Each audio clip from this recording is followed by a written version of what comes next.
Welcome to another episode. I'm your host, Real Ted Tokes 444, and we got an episode of War Robots Frontiers.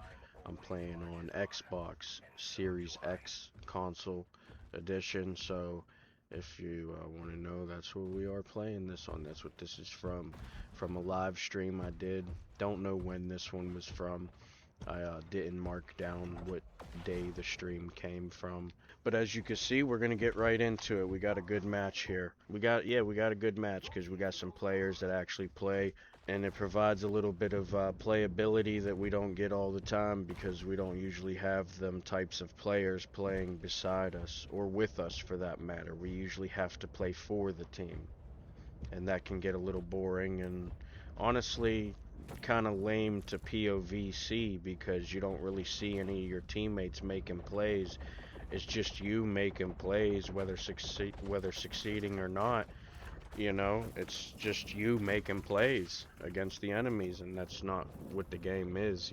So we try to put some pressure on these enemies. We take that top side of the map, somewhat pretty good control on the game, pretty early in, and we already got good positioning. As you can see, there's a couple of enemies trying to push the positioning, and we basically just counter them by defending, uh, sending our firepower towards them, and kind of just playing the game, holding off, playing the cover, reloading while we're in cover or behind terrain, while we advance or not. Enemy threw up a shield, I throw up my shield. My shield can hold, I think at this one's level of upgrade, it can hold like 100 and something, 125,000 of damage, so it's actually really strong. It doesn't block every type of move though, so there are some moves that just go right through it.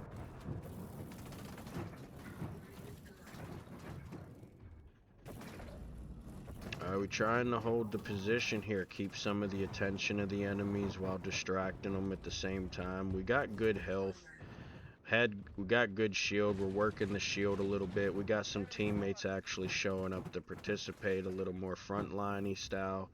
So we go on the offensive with them, try to help with their pressure, because at moments they're going to need to reload, and when you push yourself into the front line, you kind of take away that ability to reload safely, and that's what a lot of people are scared of and why they don't like actually battling, because it's not just about what you can do, it's about what you can stop the enemies from doing to you.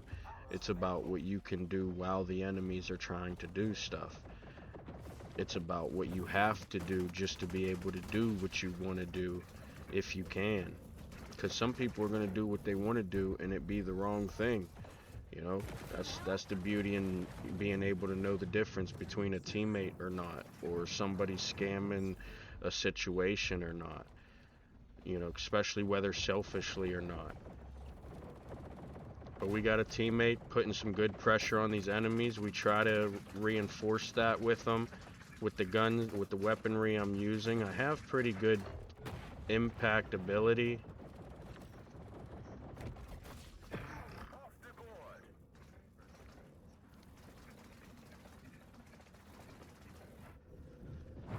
Starting to lose a little bit of health on my torso and shoulders, but the shield was looking good, so I keep the pressure on this guy. Shield started to even regen during the reload while I was unloading it, and then waiting for the reload, I kind of am able to get some more firepower onto him. Looks like a lightning bolt dude just frickin' spawned behind me, so he's gonna get me with that close range, because that's where that gun, that's where that weaponry performs the best, at the closer range. There's different weapons, different weaponry. You could build different machinery. You can mix and match weaponry on different machinery. It's actually a pretty fun game. But like I said, a lot of multiplayer gaming is kind of at a weird point in time because of so much, selfish, just terrible gameplay. You know what I mean? Like, you know,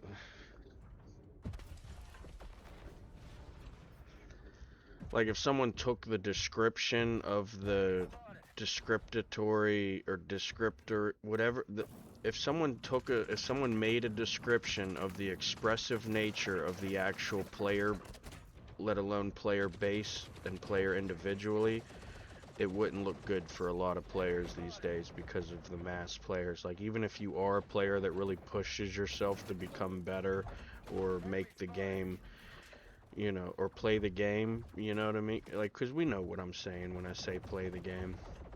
You're either playing the game, you're playing with people, you're playing for people, you're having people play for you. There's different levels of playing the game. That's why they say you're either you're 1% in, or you're 100% in.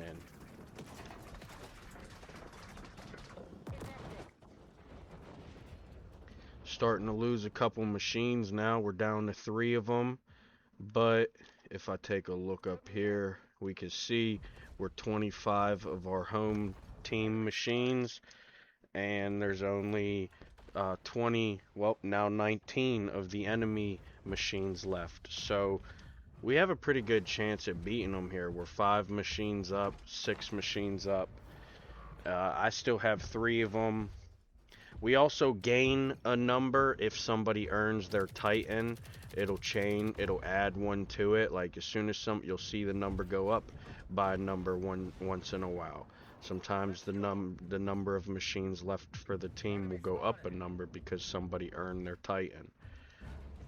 And now the enemies are just kind of crumbling because they don't really have any real fighters left. They realize they're getting beat up, so they're kind of backing off, which isn't going to help them because our team was already winning the morality fight, the moral fight. We were already gaining confidence in our capabilities. We were achieving success, the whole shebang, you know what I mean? The whole the breakdown of what it is to play the game.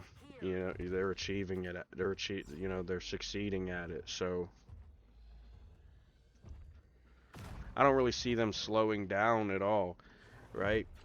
Maybe if they backed off enough to hunker themselves in a position of the map like they are now, where they kind of grouped up in the corner here to help each other, kind of take some of the numbers back. But as you can see, it's not helping them as much as they would like. I'm kind of holding my ground to, whatever amount that I am. Kind of trying to hang in there and buy some time for the team to show up and put the hurt down on the rest of the machinery that's left on the enemy team. But as you can see, when you look at that map there, you can see which players are like trying to progress, which ones are sitting around looking to scalp points. You can see the 2 in the south casually working closer to the enemies because, maybe even because they're together and they don't want to sit out there by themselves anymore. You got the guy up top that took basically the second half of what was left of my fight. He traveled the top of the frickin' thing, like he didn't really go anywhere. Just that top platform that you can see up there. He just walked across it where that big tower, that big square tower is. That's all he did was walk across something like that. Up on top of the hill, not the one in the center of the map.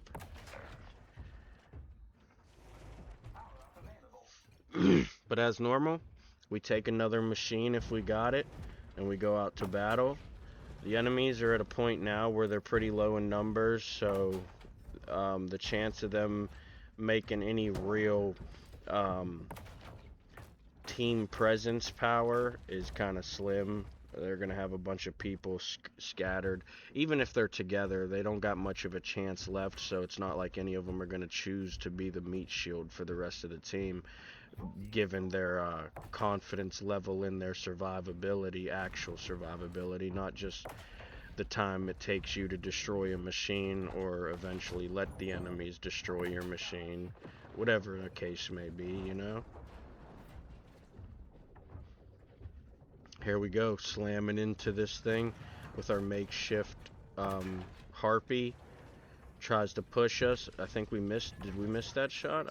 I'm not running it back. I'm not looking back to fix it. We'll just let you guys tell me in the chat if you want.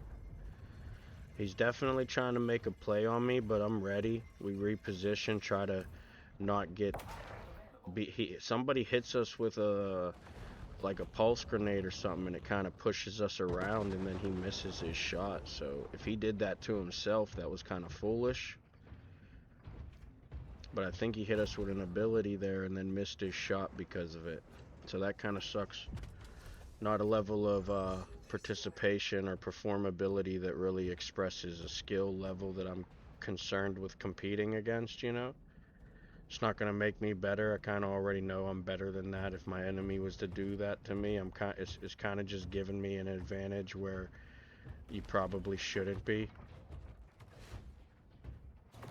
Why? Because a lot of times I tend to be a threat even in bad situations for myself. Mostly because I've chosen to experience the game enough to where I know my shortcomings. I know where I'm, you know, skilled at. You know, I know my advantages. I've failed at the things I'm capable of enough to know that, you know, at the same time I've succeeded at things I didn't think I was capable of. You know, so all that collective experience, good, bad, bad in the good, good in the bad, you know, all the different things works together, you know, and it helps you kind of make that game sense decision ability that you know, can kind of express you're a more skilled player. You know, whether, you know, not just in intelligence, but in performability maybe, or both, you know.